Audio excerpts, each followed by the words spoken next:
12th chapter of the book of Yechezkel. We sort of begin, the last 4 chapters were this vision of Yechezkel being taken by God's hand to Yerushalayim and seeing the chariot leaving and all the destruction. And thus we start it's a different vision today. Vahi Dvar Adonai Lemor. God came and said to me, Ben Adam, right, our familiar phrase, mortal. This is not the Merkava. You're not God. You're not an angel. You're a human. Betoch Beit HaMeri Ata Yoshev. You are sitting amongst the rebels. And we talked about in the past when Yechezkel maybe sees something as matok, as sweet, but mar versus matok. Mar means bitter, means the rebels. The Jews are rebels. You're sitting amongst the rebels. Asher einayim lahem l'rot v'lo ra'u, aznayim lahem l'shma v'lo shameu, kiveit meri heim. They have eyes but do not see. They have ears but do not hear, because they are a rebellious breed. We saw that was something that Yeshaya talked about a lot, about the people's inability to hear. They have ears, but they don't see. And that's, of course, a phrase that's used to describe idolaters and idols in Tehillim, which we know from Hallel. V'ata, we're in verse 3. Ven adam aseh lecha klei gola v'uglei yomam le'ineihem. And therefore, get ready, get yourself gear for exile, and go into exile by day before their eyes. And exile yourself from one place to another place. Perhaps they will, recognize what you are doing and understand what you are doing. Perhaps they'll see this. It's a sort of a strange thing. What is this referring to? The Gemara says it's referring to some sort of a lamp or a light that Yechezkel was supposed to make. But Yechezkel's told to others understand this, some sort of cake he was supposed to make, but Yechezkel is supposed to in some way demonstrate that it's almost like a second exile is needed more than even the first exile. But those in Israel especially, they don't understand the exile. The previous chapters, they talked about that the Jews in Babylon, God has abandoned them, God's not with them, but that is not the case. Continuing in verse 4, so carry your gear for exile by day before their eyes, and go out again in the evening before their eyes as one goes out into exile. So before their eyes, break through a wall and carry the gear out of it.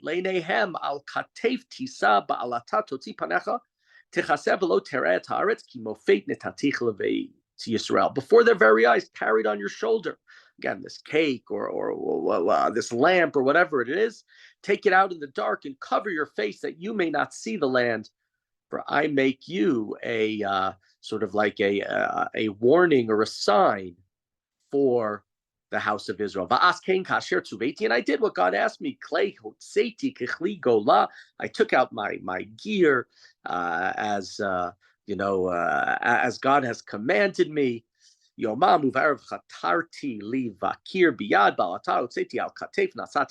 did. I broke the walls and I carried it, on my shoulder before everyone's eyes, so everybody should be able to see this. So presumably the next morning, God comes to him and says, Ben Adam, the people ask you, what are you doing, Yechezkel? Right, we've had strange prophecies, especially with Yirmiyahu being told to do, being told to go down to the potter's house, take the pottery and shatter and all these other sort of strange, there are stranger ones, walk around naked and other things that prophets have been told. And here it's not as strange, but people want to understand, what are you doing? And more alehem in verse 10. This is what God says. The pronouncement concerns the prince in Jerusalem and all the houses of Israel who are in it. Presumably the prince that refers to is the king, King Tzidkiyahu, the last king, the king who in the year 597 was placed on the throne as a puppet by Nebuchadnezzar. And we've seen that the prophecies that we've seen so far from Yechezkel are the intervening years between 597 and 586. We've seen prophecies that were presumably from the years 593 to 591, speaking of the imminent destruction of Israel. So presumably this is around the same time. And Morani, we're in verse 11. Right, this is the sign. This is what I'm trying to sort of predict or pretend to. As I've done, so it shall be done to them. They will go into exile. They will go into captivity. And the prince, Tzidkiyahu, the king, among them, right, he will carry his gear on his shoulders. He goes out in the dark. He will break through the wall in order to get away.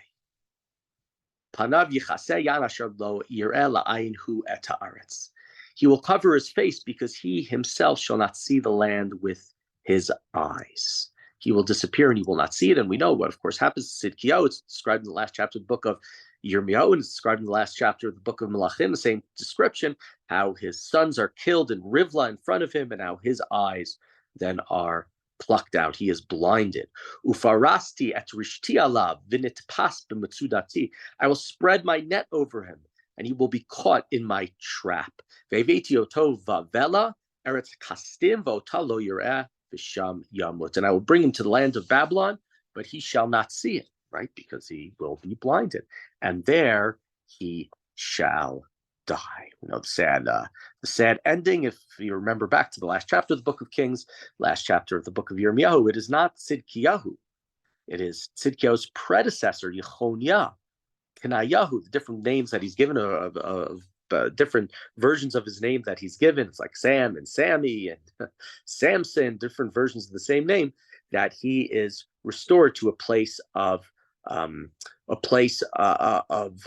glory by Nebuchadnezzar's son. That's not Tzidkiyahu. Tzidkiyahu, who doesn't submit, who rebels against Nebuchadnezzar, he will not have that restoration. He will not, right? The Yechoniah doesn't become king of Israel. His descendant will, Yechoniah, is restored to a place of prominence, at least. Continuing, Pasuk Yud Dalet, V'chol asher svivotav, Ezro, V'chol agapav, Ezareh, L'chol ruach, L'cherev arik acharehem. And all around him, all his helpers, all his troops, right, all his officers, I will scatter them in every direction, and I will unsheathe the sword after them. A phrase that was used chapters ago, and a phrase that we saw, comes from the Tochacha, comes from the warnings and the curses at the end of the book of Vayikra in Parshat Bechukotai. V'yadu ki ani Adonai, ba'afitzi otam b'goyim v'zeriti otam ba'aratzot. The other theme that we've had over these number of chapters, the destruction, the death, the horrors will cause Bnei Yisrael to recognize that God is in charge. You will be dispersed, you will be sent away, and you will know from this, dispersion, that there is a God who is causing these terrible things to happen, unfortunately.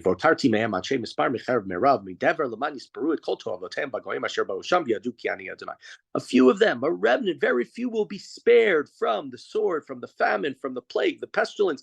Talked about it, the three different ways, the three different descriptions of what is going to happen, and how Bnei Yisrael, how the inhabitants of Yerushalayim will die. Why will I spare some of them? God isn't saying it's merciful. In the previous chapters, over and over again, we had God talking about lo tachos, lo tirachem. I will not show compassion. I will not show mercy. Why am I keeping them alive? So they can attest to the fact that there is a God. They'll say, we acted in a terrible way and we were punished. Our people, our families, our nation, in order to spread this message, seemingly this reward and punishment message, a difficult message in terms of it being the punishment from God. Continuing now with the third command or third appearance from God. Vayidvar Adonai Elai Lemor, verse 17 and now 18. Ben Adam, lachmecha bira'ash tochel, umeimecha birogza uveda'aga tishteh. Eat your bread in trembling and drink your water in fear and in anxiety. Right? Meaning what? There's what to be scared of. There's what to be worried of.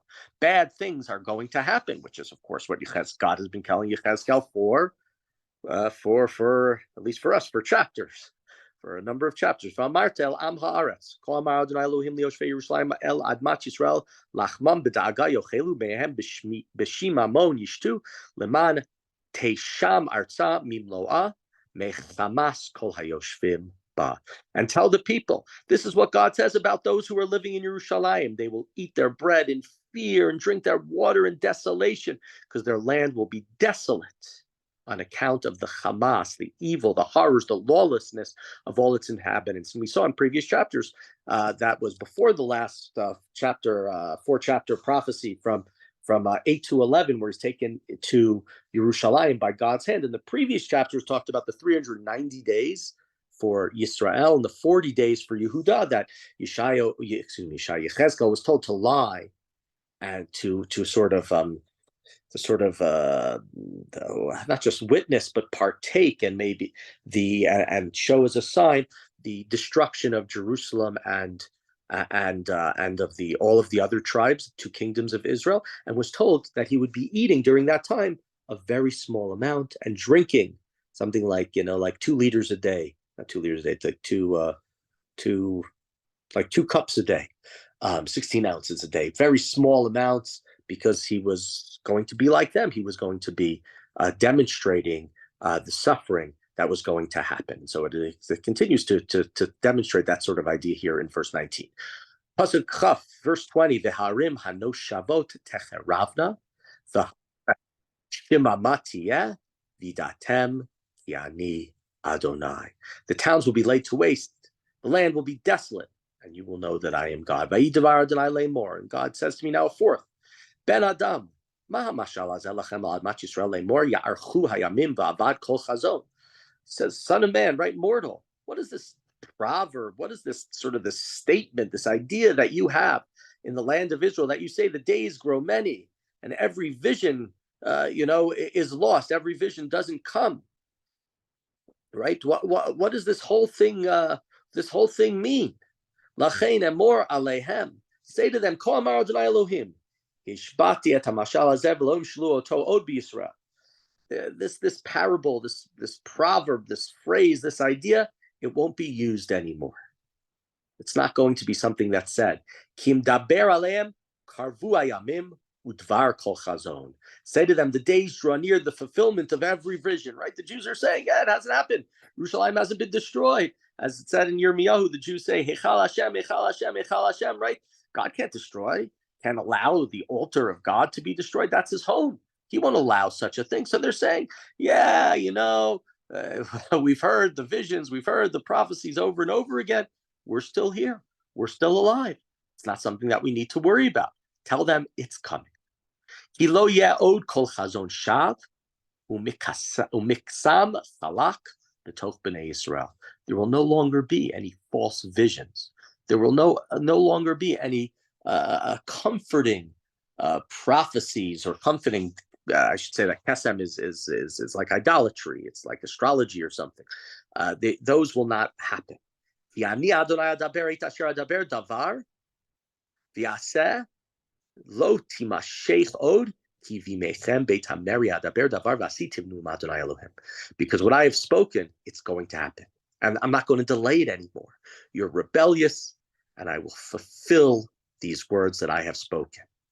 Vayidvar Adonai lemor. Is this the fifth time? Ben Adam.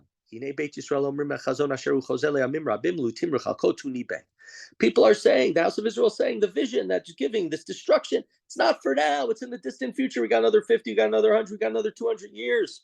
We can do tshuva then. We don't have to worry about it. Lo timashech od kol devarai asher adaber davar v'yaseh ne'um Adonai Elohim. You should know. Tell them there won't be any more delay. When I speak, it will be fulfilled.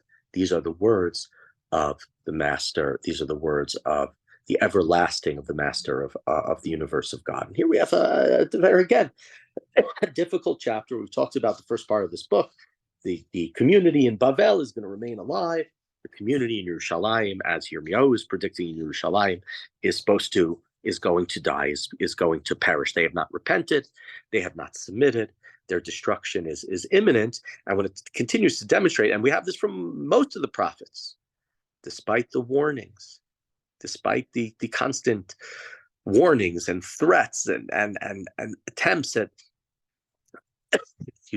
hoping for some sort of repentance, the people don't listen.